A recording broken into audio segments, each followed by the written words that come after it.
Bonjour, mesdames et messieurs, et bienvenue sur ce troisième épisode sur Conflict of Nations, où nous jouons actuellement l'Égypte. Donc je vous rappelle que c'est une game communautaire, euh, c'est-à-dire que nous jouons avec des abonnés, donc il y a moi-même, l'Iran et l'Éthiopie, donc qui sont les deux abonnés 6 comptes. Donc depuis la dernière fois, il y a quelques événements qui sont déroulés, donc on va tout voir un par un. Avant d'aborder les conquêtes de chacun, vous voyez bien sûr qu'il y a la Russie qui nous a rejoints. Alors, tout simplement parce que le Maroc, donc, qui était dans la coalition initialement, était inactif, hein, on peut le voir au bâtiment notamment. Enfin, il y a des bases militaires niveau 2 partout, ou sinon il y en a d'autres qui sont en train d'être construites. Je pense qu'il est inactif, ça, enfin, je suis à 99% sûr, même s'il y a quelques mouvements en Espagne, mais bon, ça m'étonne un peu d'ailleurs. Enfin, en Espagne, pour les conquêtes de l'Espagne. Ça m'étonne un peu, mais bon. Donc, pour remplacer le Maroc, il fallait un prétendant de taille et la Russie le représente bien, puisque ils sont deuxième de la coalition en ce moment. Puis bon, clairement, bon, alors je sais pas si c'est un joueur solide ou non. Bon, le rang, on s'en fiche un peu, mais bah, niveau conquête, par exemple, pour la Russie, on va commencer par la Russie. Ils ont envahi l'Estonie, la Lettonie, la Lituanie pour les bots, et pour les pays de joueurs actifs, ils ont envahi la Biélorussie et l'Ukraine. Donc logiquement, ils vont s'expandre, pourquoi pas vers les pays scandinaves, voire l'Europe, donc à voir.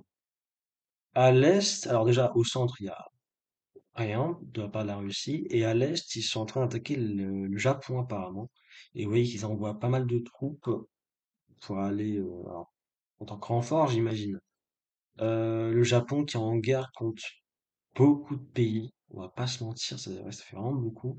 Alors, vous voyez quand même parmi tous ces pays, il y a une grosse majorité qui représente des bots, hein.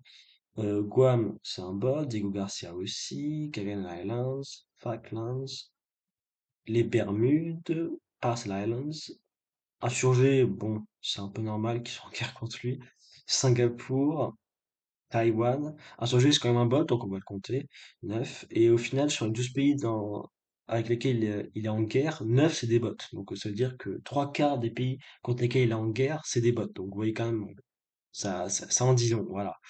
Euh, Après, peut-être qu'ils sont en guerre contre tous ces pays, mais ils les ont vraiment envahis?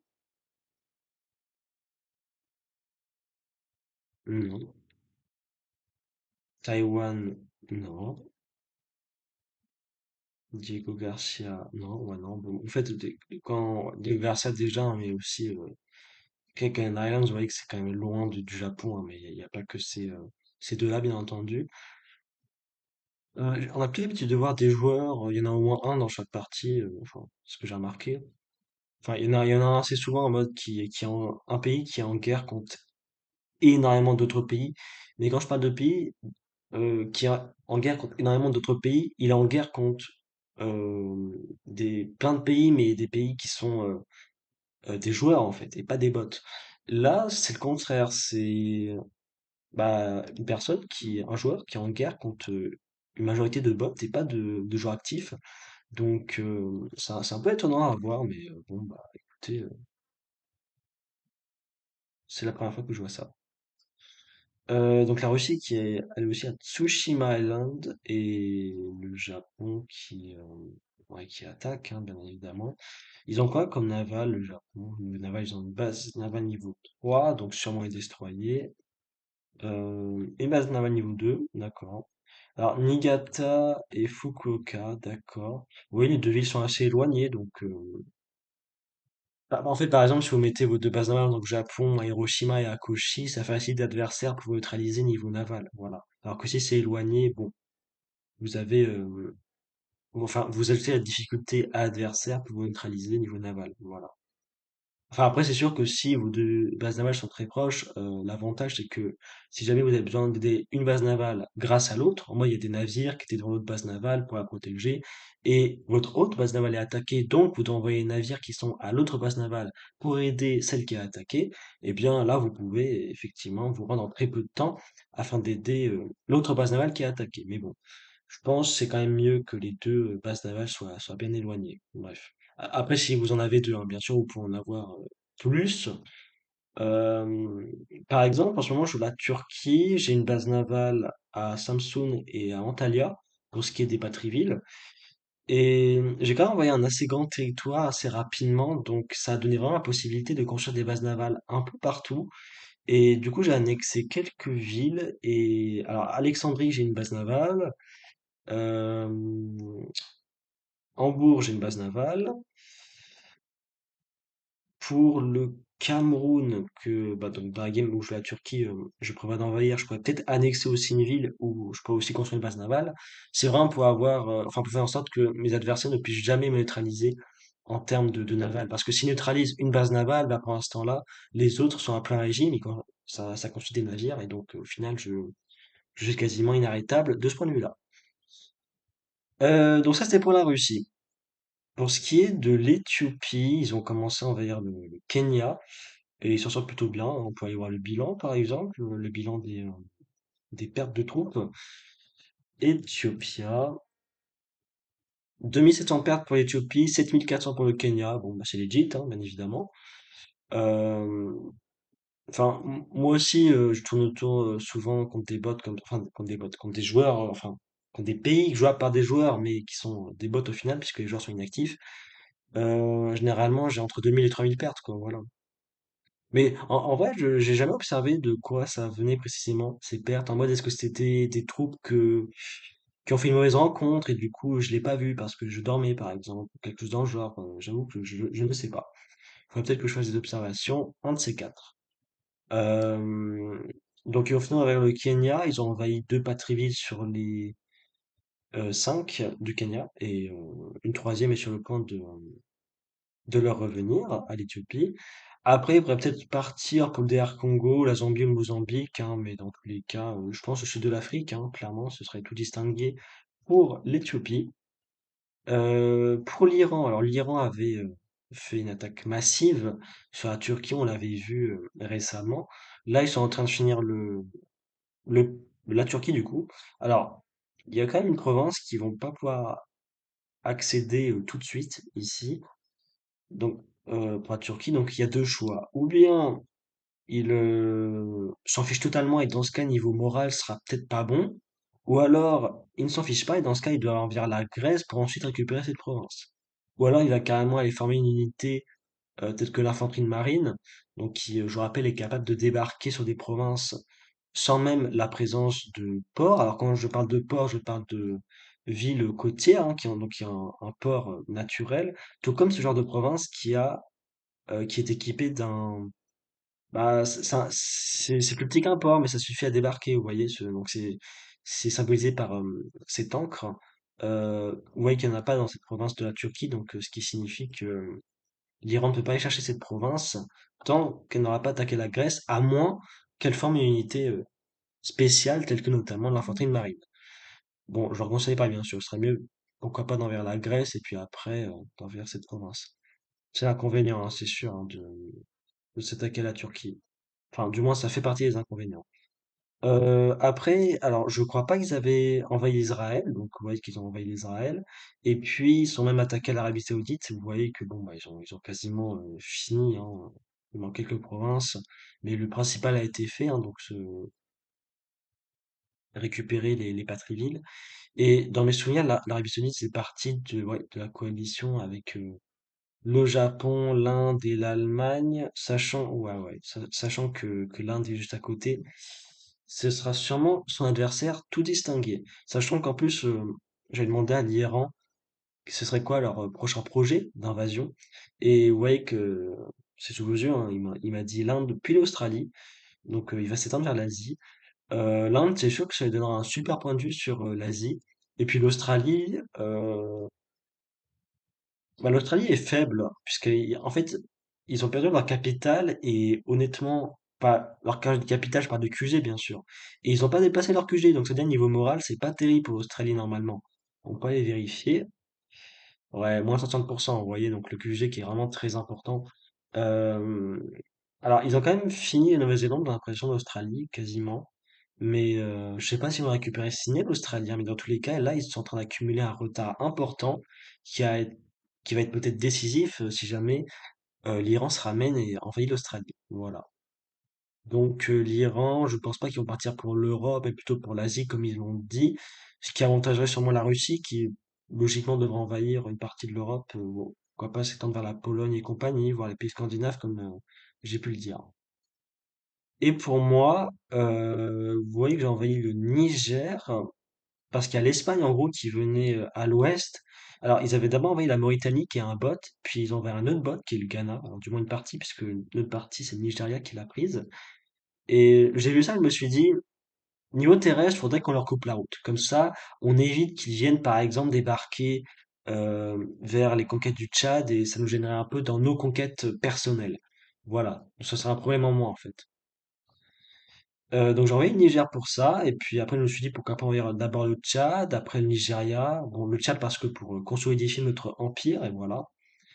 Euh, et puis je vais aussi attaquer alors la partie de l'Algérie qui restait, puisque le Maroc s'était chargé de l'autre partie.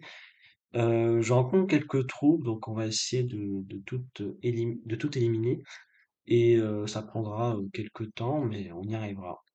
Donc après, les prochains projets, ce serait peut-être le Maroc en lui-même. Alors, il y aurait aussi bien évidemment le Tchad hein, qu'il faudrait qu'on attaque. Le problème du Tchad, c'est que alors non, j'ai pas envie de déplacer le navire. Le problème du Tchad, bah, j'ai pas de troupes à proximité pour le moment. J'ai pas préparé de troupes pour aller envahir le Tchad. Donc, il faudra que j'en prépare. Voilà, il y en a ici qui sont prêtes, par exemple, quasiment. Elles doivent un peu guérir encore.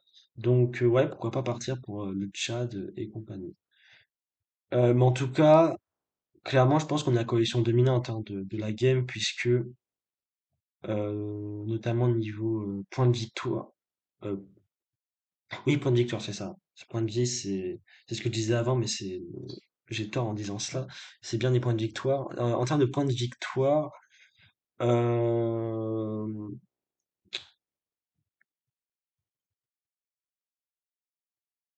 ouais, on est premier. Ouais, je cherchais ma coalition, mais je me disais, bah non, on n'est pas premier, mais si on est bien premier.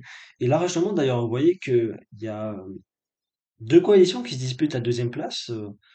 Euh, donc il y a celle de l'Arabie Saoudite qui est bon, qui est un peu en train de s'effondrer, on va pas se mentir, avec l'Arabie Saoudite qui est quasiment out, et celle de la Colombie qui a un point de victoire en moins. Alors sa coalition c'est Canada, Mexique, Colombie, Cuba. Ok, alors oui, Cuba. Ah oui c'est vrai, c'était bon, on dirait que c'est pas vraiment organisé, mais ils dominent quand même l'Amérique quoi. Ah oui le Pérou. Ah non, ah oui, c'est le Cuba ça. Ah oui d'accord. Oui, c'est quasiment le même rouge. Mais Cuba qui s'attaque à l'Argentine et au Chili, c'est assez rare de voir ça, d'accord. Ok. Très bien,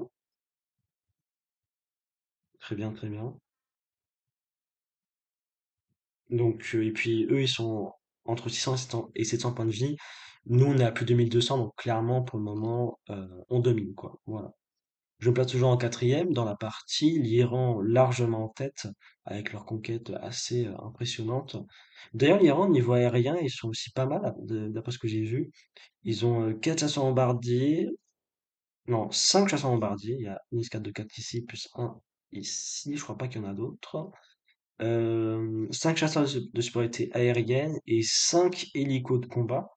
Franchement, j'ai un peu du mal à croire qu'ils aient formé tout ça en 10 jours avec 2 bases aériennes. Mais franchement, pour moi, ça a l'air potable, que ce soit sans gold, ouais, que ce soit sans gold. Euh, Ouais, je pense que je suis juste parano, hein. Je pense vraiment qu'il a fait ça légitimement. Mais c'est vrai que moi, j'ai pas l'habitude de former de l'aérien aussi rapidement et aussi en masse. Donc, c'est un peu surprenant pour moi, en fait. Voilà. Mais c'est sûr que niveau aérien, là, l'Iran, ils sont très bien, hein. Très clairement, ça va les aider. Et ça les a déjà aidés d'ailleurs pour leur invasion actuelle et passée. Donc, je pense que j'ai fait le tour niveau conquête. Donc, moi, dans la suite, je m'attaquerai sûrement au Tchad ou au Maroc. Je pense que le Tchad, quand même, serait mieux pour augmenter la densité de points de victoire et puis voilà, euh, créer de la marge de manœuvre au sud, au ouest du coup du pays. Bon, ça m'étonnerait que quelqu'un débarque par là, mais on sait jamais. Pour ce qui est de ce qui se passe, enfin, ce qui est intéressant et ce qui se passe dans le monde, vous voyez que le Canada, ils ont quand même envahi Groenland, ensuite Islande. Je trouve le Groenland et l'Islande, ça représente un peu comme un pont, du moins dans la game, hein. Parce que bon, on va pas se mentir, dans la réalité, l'Islande, elle est pas aussi proche du Groenland, par exemple, mais bon. Ça fait un peu un pont entre l'Amérique du Nord précisément et l'Europe. Donc comme le Canada envahit ces deux-là, on peut s'attendre qu'ils envahissent par exemple l'Irlande, puis ensuite l'Angleterre, et ils pourraient débarquer en Europe. Alors un schéma comme ça, franchement, j'ai jamais vu, ou alors je m'en souviens pas, mais dans ma tête, ce serait possible. Pour moi, ce serait possible. Donc à voir. Euh, et puis, autre invasion qu'ils auraient fait, le Canada, ouais, je vois pas trop, hein, honnêtement. Ils ont, ouais, il y a une partie des États-Unis et c'est tout, quoi. Ok. En Asie, bon, il y a l'Australie, du coup, et la Nouvelle-Zélande. Il y a la Nouvelle-Zélande qui est quasiment vaincue. Il y a le Japon, donc qui est un peu l'ennemi à ce jour de la Russie. Il y a l'Inde qui s'expand vers l'est de l'Asie. Donc là, ils ont quasiment envahi le Myanmar. Donc logiquement, ils pourraient s'attaquer ensuite à la Thaïlande, au Vietnam, Indonésie. Ça représente pas mal de points de victoire, tout cela, bien entendu. Et puis, je pense, le truc le plus intéressant qui nous concerne directement, en Afrique, il n'y a pas tant de choses que ça. Donc, ce qui nous concerne directement, je pense, voilà, c'est l'Espagne. Vous voyez, l'Espagne qui avait envahi la Mauritanie, qui avait envahi le Ghana, on se disait que ça pouvait être un possible ennemi dans le futur parce que bah ils se rapprochent un peu de nos conquêtes quoi, hein, avec leurs conquêtes justement. Et vous voyez ce qui s'est passé, hein. L'Allemagne est en train de manger petit à petit l'Espagne. Alors c'est l'Espagne qui avait lancé une première offensive d'abord, qui avait envahi une bonne partie de la France, qui était des invasions de l'Allemagne. Et puis l'Allemagne a débarqué de je ne sais où et a envahi déjà deux patries de l'Espagne. Sachant que l'Espagne c'est six patries, hein, donc ils ont déjà perdu un tiers de leur patrie, ça commence à faire beaucoup. Et en plus, ils ont perdu une batterie qui produisait de l'électronique et une autre qui produisait des composants, des ressources qui sont assez importantes, notamment les composants. Donc, alors, électronique aussi, mais composants, c'est plus omniprésent quand même. Donc, l'Espagne, si elle s'en remet, va avoir du mal. Mais bon, là, clairement, l'Allemagne, c'est moi, il y a une province qui vient d'être envahie par l'Allemagne. Bon, l'Allemagne qui va prendre logiquement Madrid d'ici peu de temps, la capitale, et donc l'Espagne qui va tomber prochainement. Et donc en fait, ce serait pas l'Espagne qui serait notre prochain ennemi, mais plutôt l'Allemagne qui se pointe comme ça au nord de l'Europe. Et là, faut penser à un autre truc. Faut se dire, bah attends, si l'Allemagne ils attaquent l'Espagne et leur conquête en France, ils peuvent très bien aussi aller envahir les conquêtes en Mauritanie et les conquêtes au Ghana, qui sont d'Espagne. Et je me dis que si l'Allemagne fait ça, on va un peu être enclavé par l'Allemagne, vous voyez. L'Allemagne au nord, donc sa partie du territoire la plus importante. Euh, à l'ouest, il aura envahi l'Espagne et la France, la Mauritanie. Un peu plus au sud, il aura envahi le Ghana et pourrait pourquoi pas même évoluer, pourquoi pas, je sais pas, au Nigeria si j'envahis pas d'ici là. Et on se rend compte que l'Allemagne peut devenir rapidement un très gros problème pour nous. Donc, je pense pas qu'attaquer l'Allemagne directement comme ça de front, là tout de suite, ce soit une bonne idée. Donc, faudrait peut-être qu'on assure le coup et qu'on aille, une fois que l'Espagne, on sera sûr qu'ils tomberont, qu'on aille pourquoi pas envers la Mauritanie et le Ghana pendant qu'il sera encore temps. Voilà. Donc, je vais réfléchir à tout cela et je vais voir si je le fais ou pas. Déjà, on va voir comment les événements tourne pour l'Espagne et pour l'Allemagne du coup, et on va voir si je le fais ou pas. Mais clairement, je pense que ma survie peut notamment en dépendre, donc ce n'est vraiment pas à prendre à la légère. Voilà. Donc, je pense avoir fait le tour dans cette vidéo. J'espère avoir été le plus clair possible. On se dit à une prochaine. Je vous souhaite une très bonne journée ou une très bonne soirée. Cela dépend de là où vous êtes dans le monde, et on se dit à plus.